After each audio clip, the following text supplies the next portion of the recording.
Salut tout le monde et bienvenue dans cette nouvelle vidéo. Alors aujourd'hui je vais vous faire une petite story time où je vais vous raconter le jour où j'ai eu mon accident en trottinette électrique. Donc ce qu'il faut savoir c'est que moi là où je taffe c'est dans la ville à côté de chez moi. Et en gros à pied pour rejoindre mon taf je mets peut-être 20-30 minutes. En voiture je mets peut-être je sais pas 5 minutes à peine. Et en trottinette, je mettais à peu près 10 minutes. Donc c'était assez rapide. C'était un investissement parce que je me suis dit vas-y je vais en acheter une et tout. Comme ça, de toute façon, même le jour où j'ai le permis, j'avais pas encore le permis à ce moment-là. Le jour où j'ai le permis, quand il fait beau, je peux la prendre. Bref, quand j'ai envie de faire des petites balades, je peux prendre la petite trottinette, etc. etc. Donc je l'ai acheté en novembre. Je l'ai acheté sur le site Pure Électrique. Et c'est la Pure Électrique Air Pro 2 ou Air Pro, je sais plus. Fonction Bluetooth. Pour l'instant, la fonctionnalité Bluetooth, elle me sert à rien parce qu'ils ont dit qu'ils allaient sortir une application. Je l'attends toujours. Donc je la commande et tout. Donc ça a mis à peu près une semaine pour arriver chez moi. Donc je reçois la trottinette. Tout se passe bien, je la déballe, j'étais trop content, je commence à en faire en bas de chez moi, etc. Bref, trop bien. Je commence à faire des petites balades, je vais jusqu'à chez mon père, je reviens, bref, ça se passait trop bien. Je vais au taf, le lendemain, je prends la trottinette, je vais au taf, je rentre, je retourne au taf, je rentre, je retourne au taf, bref, ça se passait trop bien. J'ai jamais eu de galère, j'ai jamais rien eu. Un jour, je vais pour aller au taf et tout. Et ça dans la rue commerçante de la ville où je taffe. Et en gros, je suis sur la piste cyclable de cette rue commerçante. Et là, il y avait des places sur ce côté-là. Moi, je roulais là. Et les voitures, elles étaient dans le même sens que moi. Hein. Donc, moi, je roulais comme ça. Il y avait des voitures comme ça. Et puis, il y avait des places là et là. Bref, moi, je roule comme ça, avec ma petite trottinette et tout. Et là, il y avait une petite camionnette qui était comme ça. Genre, c'est comme les kangos, vous voyez, mais sans place à l'arrière. Et donc moi je suis comme ça et tout, et là la camionnette, comme ça, elle décide de se garer là. Sauf qu'elle m'a pas vu. Donc d'un coup elle se rabat. Moi j'ai eu le temps de freiner à fond. J'ai tapé sa voiture, hein, je vais pas mentir, etc. Je suis monté sur le trottoir direct, j'étais à côté de sa fenêtre, je lui ai dit mais vous faites quoi là? Faut faire attention monsieur quand vous vous rabattez, contrôlez vos rétroviseurs. En plus je passais le permis, donc ça c'est des choses qu'on doit faire quand on est conducteur. Je dis moi je suis sur la piste cyclable, vous m'avez percuté. Après il me dit je vous ai percuté, nan. Je dis oui vous m'avez percuté, ça aurait pu être plus grave pour moi, mais heureusement que j'ai eu le réflexe de freiner et de me rabattre. Après en plus c'était un mec que je connaissais, il me dit désolé, nan. Je dis ouais mais fais attention la prochaine fois, on sait jamais, ça aurait pu être archi plus grave quoi. Bref, donc moi je rejoins mon taf et tout, j'avais peut-être 2-3 minutes de retard à cause de ça. Donc je raconte à mes collègues et tout. Ils me disent donc ils commencent à rigoler, ils me disent fais vraiment attention, on sait jamais, Une semaine après cet petit accident que j'ai eu, ce petit accrochage, je vais au taf, je commence à 6h30, donc je vais au taf et tout. Et je m'insère sur un rond-point, donc moi de base je respecte toutes les pistes cyclables. Et quand il y a plus de pistes cyclables, vu qu'on est considéré comme vélo, on est obligé d'être sur la route. Donc je me mets sur la route et tout. Et 6h30, vous-même vous savez, il n'y a personne. Moi j'habite pas à Paris ni rien, c'est des villes où il n'y a pas grand monde. Donc je m'insère, je suis dans une grande allée. Et au bout de cette allée, de cette avenue, il y a un rond-point. Donc au rond-point, moi je m'insère, et c'est un grand rond-point, donc il y a 6 entrées-sorties à peu près.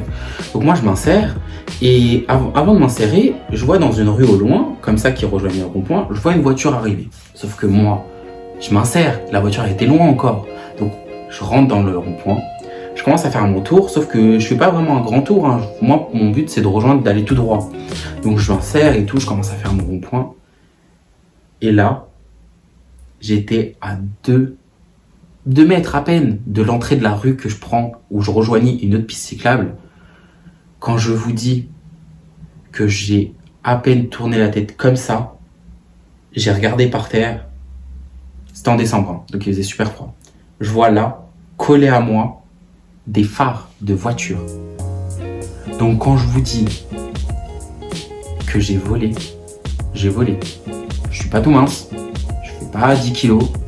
Donc pour me faire voler, c'est que la voiture est arrivée quand même à une certaine vitesse. Et là, En fait, c'est un truc de ouf. C'est comme dans les films. La voiture, elle m'a percuté là, sur le côté. Ma trottinette, elle a volé. Vraiment, elle a volé. Elle est arrivée peut-être à 10 mètres plus loin. Non, j'ai vu 5 mètres plus loin, facile, de là où la voiture m'a tapé.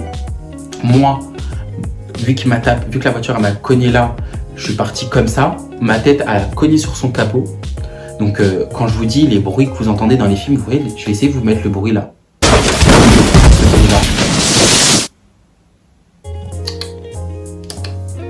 Je vous le dis, je l'ai vécu, c'est le même bruit.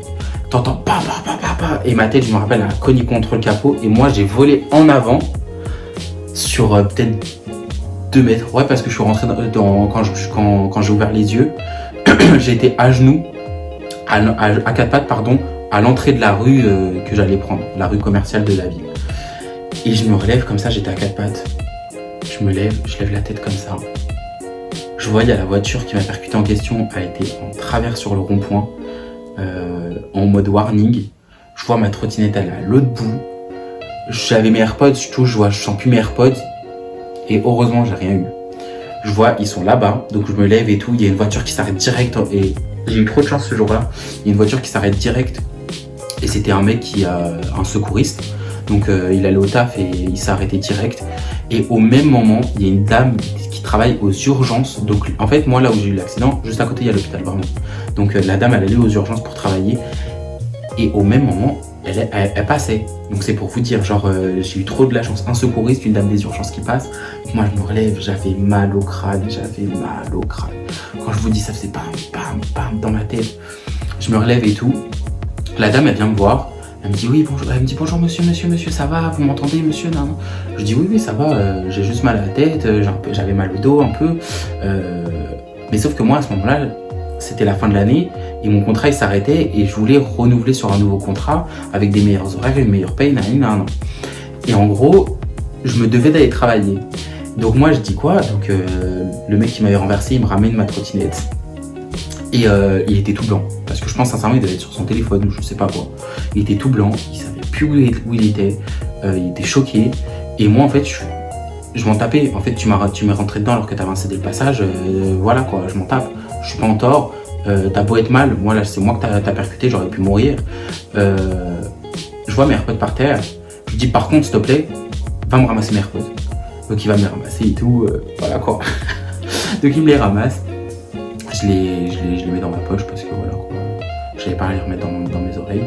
Et là la dame des urgences elle me dit venez avec moi. Je dis non moi faut que je retourne travailler et tout. Elle me dit ah non, elle me dit vous venez avec moi, vous me suivez, je vous emmène aux urgences, vous allez faire un scanner etc. Donc moi je lui dis mais après pour rentrer faut que j'appelle quelqu'un, faut que j'appelle ma mère ou je sais pas quelqu'un pour venir me récupérer. Elle me dit oui c'est mieux, si vous avez quelqu'un qui peut venir vous récupérer pour vous raccompagner chez vous, appelez cette personne. Va appeler ta mère à 6h30 du matin, pendant qu'elle dort, pour lui annoncer que tu as eu un accident. Je vous laisse imaginer la situation. Donc là, j'appelle ma mère. Donc ça bip, messagerie. Entre deux, le mec, il est parti garer sa voiture, il revient, je pense, à la plaque d'immatriculation, son nom, son prénom, son numéro. Il part et tout, donc lui il était grave il était grave inquiet quand même. Donc il me dit oui dès que tu sors et tout, appelle-moi, dis-moi ce qu'il en est, ce que t'as, etc. J'espère que ça va aller, nan, et après on se rappelle pour parler, faire un constat quoi. Voilà quoi. Donc après ça je rappelle ma mère, ça bip 2 fois, elle répond.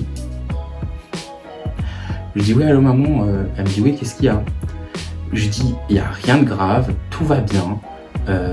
T'inquiète pas et tout, mais là je suis à l'hôpital, je suis aux urgences parce que je me suis fait renverser en trottinette. Elle me dit quoi? Pourquoi t'es aux urgences? Je lui dis non mais t'inquiète, y a rien de grave, je suis aux urgences, mais il y a une dame qui me prend en charge parce qu'elle veut que je fasse des scanners etc. J'ai eu un accident de trottinette, c'est rien, t'inquiète, il faudrait que tu viennes me récupérer après. Donc elle me dit d'accord, j'arrive tout de suite. Moi je vais aux urgences, on me renseigne dans les fichiers, je m'installe en salle d'attente. Et là, j'avais des douleurs, mais des douleurs de crâne, des douleurs horribles. Ça faisait boum dans ma tête. Après, j'avais mal aux yeux, mais genre au-dessus, là, à l'intérieur, ça me faisait trop mal. Et donc moi, là, j'avais ma doudoune, j'avais une grosse doudoune, et toute l'épaule là a été éclatée, toute déchirée, parce que quand j'ai volé, bah, ça a râpé quand même par terre. Et là, c'était tout déchiré, il y avait la moumoute dedans qui sortait, etc. J'avais mon masque, et j'étais comme ça en salle d'attente. J'étais comme ça parce que j'avais trop mal au crâne. Et en fait, à ce moment-là, ma mère, elle est arrivée. Elle est arrivée en salle d'attente. Et elle me voit comme ça, la tête baissée. Elle voit ma doudoune exploser. Et en fait, elle s'est dit, dans sa tête, si sa doudoune allait exploser, son visage, il doit être comment? En fait, elle s'est imaginé ma tête en sang ou je sais pas. Je sais pas, sincèrement, je pourrais pas vous dire. Donc, elle a couru dans la salle d'attente. Elle m'a pris dans les bras et elle s'est mise à pleurer. Moi, je lui dis, mais c'est bon, maman, ça va. Après, je me suis dit, monte ton visage. Donc, j'enlève mon masque et tout. Je dis, mais t'inquiète, j'ai rien, ça va. Y a rien, t'inquiète. Et elle me dit, mais non, elle me dit, ça va, t'es sûre? Non. Je lui dis, oui, j'ai juste mal à la tête et tout, t'inquiète. Et là, elle commence à péter. Ma mère, c'est une sanguine. Elle commence à péter. Elle me dit, ouais, c'est qui ce mec? Passe-moi son numéro, je vais l'appeler. Non. Elle voulait aller l'exterminer. Ma mère, elle est comme ça, elle sent chaud, elle est trop impulsive. Surtout quand ça touche à ses enfants, voilà quoi. Donc je lui dis, non, mais t'inquiète, j'ai son numéro, sa plaque d'immatriculation, son nom, son prénom et tout. Quand je sors de l'hôpital, j'arrive tout ce qu'il y a à régler. Donc j'attends en salle d'attente. C'était hyper long et mes douleurs crâniennes étaient de plus en plus fortes. J'avais de plus en plus mal à la tête, j'avais de plus en plus mal au niveau des yeux à l'intérieur et tout, genre ça. Je voyais des petites paillettes et tout, donc ma mère elle commence à péter un câble, elle dit oui, faites-le rentrer, allongez-le au moins sur un lit. Parce qu'il n'y avait pas énormément de monde en plus dans les box. Donc en soi, ça allait quoi. Donc ils viennent, ils me prennent en charge, je m'installe, je suis allongé, on vient, on prend ma tension, on prend mon pouls, on commence à me mettre le truc là au doigt et tout. Ouais. J'attends. Et on me dit, je vais faire un scanner. Je dis, ok, pas de souci. Parce qu'on sait jamais, peut-être qu'à l'intérieur de ma tête, il y a un saignement et tout, et bah, faut agir, faut aller voir. Et là, donc j'attends, et là, il y a un bronchiriste qui vient et qui me dit, tiens, faut que tu mettes ça, faut que tu te déshabilles et que tu mettes ça. C'était une blouse. Sauf que, en fait, je crois qu'ils ont pas vu ma corpulence. Moi, je fais pas des tailles, je fais pas du S, M, L. Moi, faut compter en XXL, 3XL et tout. Donc, je commence à lui dire, je peux garder mon bas au moins parce que flemme un peu, je suis assez grande taille et tout quand même et c'était assez court quoi et on allait passer par dehors, voilà quoi. Il me dit oui, bah vas-y, tu peux garder ton bas mais il faut que tu enlèves ton haut. Donc je lui dis par contre, est-ce que vous pouvez sortir s'il vous plaît parce que je suis pudique. Je lui dis est-ce que vous pouvez sortir s'il vous plaît parce que voilà, pour me changer, il me dit pas de souci. Donc il sort et tout, je commence à enlever. Oh, je mets ma chemise, la genre de chemise, j'attache, nan. Et on sort, on va faire le scanner, je fais mon scanner, je retourne dans mon box, je suis allongé et tout. Mais toujours des douleurs de ouf, et c'était un truc de malade. Donc suite à ça, bah, je sors de l'hôpital, on me dit que j'ai juste un petit traumatisme crânien, mais rien de grave, il n'y a pas de saignement, il n'y a pas de lésion, il n'y a rien du tout. Donc j'avais rien du tout. Et donc je rentre chez moi, j'ai été arrêté après pendant une semaine pour accident de travail, parce que c'est un accident de trajet, c'est considéré comme un accident de travail, voilà quoi, pour récupérer, parce que j'avais mal au cou, j'avais mal à l'épaule, j'avais mal au pied, j'avais mal à la jambe, j'étais vraiment dans le mal, j'avais mal à la tête et tout, donc voilà quoi. Donc je rentre et j'appelle le mec, le fameux, bon je vais pas donner son prénom, mais le mec qui m'a renversé. Je l'appelle et tout, je commence à parler avec lui, sans m'embrouiller rien, je lui dis donc voilà, j'ai ça, mais par contre, on va faire marcher nos assurances, moi je suis assuré, j'espère que t'es assuré, parce que moi tu vas me rembourser tout ce que tu m'as cassé. Je lui ai dit ma trottinette déjà tu vas me la rembourser parce qu'elle roule plus, genre l'accélérateur il était cassé, ma doudoune que tu m'as déchirée, mes AirPods, il y en a un qui fonctionne plus, je lui ai dit tu vas me rembourser ces trois choses là quand même, parce que voilà quoi, moi je suis pas en tort, je vois pas pourquoi je vais te laisser tranquille et moi je vais tout me repayer, non, je lui ai dit ça fonctionne pas comme ça. Donc il me dit ouais ça fait combien, donc je lui ai dit ma trottinette déjà je l'ai payé 500 €, voilà. Je lui ai dit déjà la trottinette je l'ai payé 500 €, je lui ai dit ensuite mes AirPods, des prix des AirPods normaux, et je lui ai dit ma doudoune, j'aurais pu faire le bâtard et dire que ma doudoune je l'ai payé 350 alors que pas du tout, je l'ai payé 150 mais sur les sites internet elle est à 350. J'aurais pu faire le bâtard en lui disant tiens regarde sur internet elle est à 350, je l'ai payé 350, tu vas me la rembourser. Sauf que je suis pas quelqu'un de malhonnête, je suis quelqu'un d'honnête, de sincère, de franc, donc je lui ai dit moi j'ai payé 150 €, tu vas me la rembourser et voilà quoi. Donc après avoir additionné et tout le tout entier et tout ce qu'il avait à me rembourser, il y en avait pour 860 €. Sauf que il voulait pas faire marcher les assurances. Donc je pense sincèrement il devait pas être assuré. Parce qu'il m'a dit ouais non, je préfère qu'on fasse ça à l'amiable, etc. Et je te paye en plusieurs fois. Moi je lui ai dit sincèrement, c'est pas contre toi, mais alors dans le monde actuel, on est trop... on peut pas avoir confiance en tout le monde maintenant. Donc je lui ai dit moi ça me dérange pas que tu me payes en plusieurs fois. Mais qu'est-ce qui me prouve, qu'est-ce qui m'assure que le mois prochain tu vas me payer la partie qu'il faut. Et puis le mois d'après, ainsi de suite. Je lui dis là ça se trouve tu vas m'envoyer un petit peu d'argent pour la partie qu'il faut. Mais ça se trouve que le mois prochain j'aurais plus de signe de vie de toi. Je lui dis comment on fait. Je lui dis je suis désolé mais non.